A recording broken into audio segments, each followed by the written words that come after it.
Next on our list for closer consideration is Datatec. It's been listed on our market for ages and a day. It's a global ICT solution provider.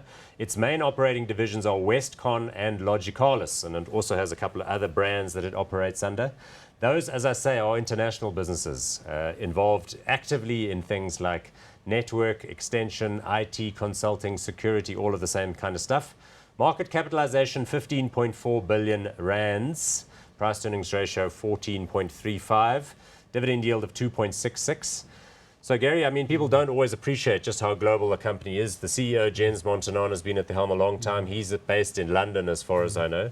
But both of these business units continue to work actively. They're a big partner of Cisco's. So everything we said earlier about Cisco and what Cisco Tech was doing and what was available, you can think of when you think of Westcon and Logicalis people out in the marketplace. Yeah, if you look at the product segmentation, I mean, Westcon, I think, makes up about 75% of revenue, and of that, about half of that is Cisco products. So it just shows the size of that's Cisco. Cisco's model. When they roll out new stuff, they do it in consultation with their diamond service providers or something, I think they call them. But overall, I mean, like you mentioned at the top, I mean, it's been around, I think it's been listed on the JSE for 20 years now. It's obviously got a secondary listing in London as well on AIM.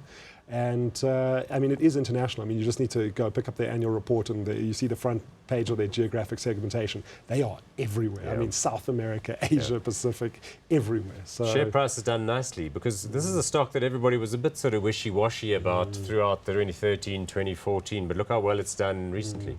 Definitely.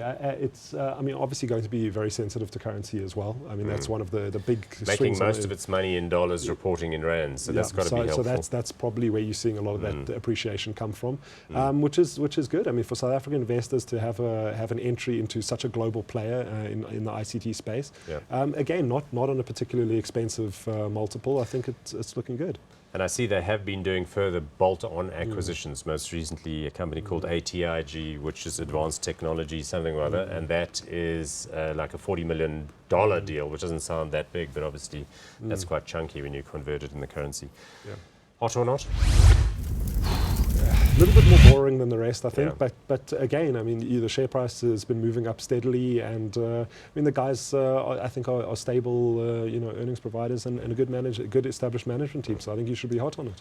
Yeah, I'm going to go with that too, because I like to back the momentum in the market, and clearly what it's showing you is that there's still adequate capital spend in their corporate customer base. And it's nice to find a stock that's momentum, but also not expensive. Okay, good point too.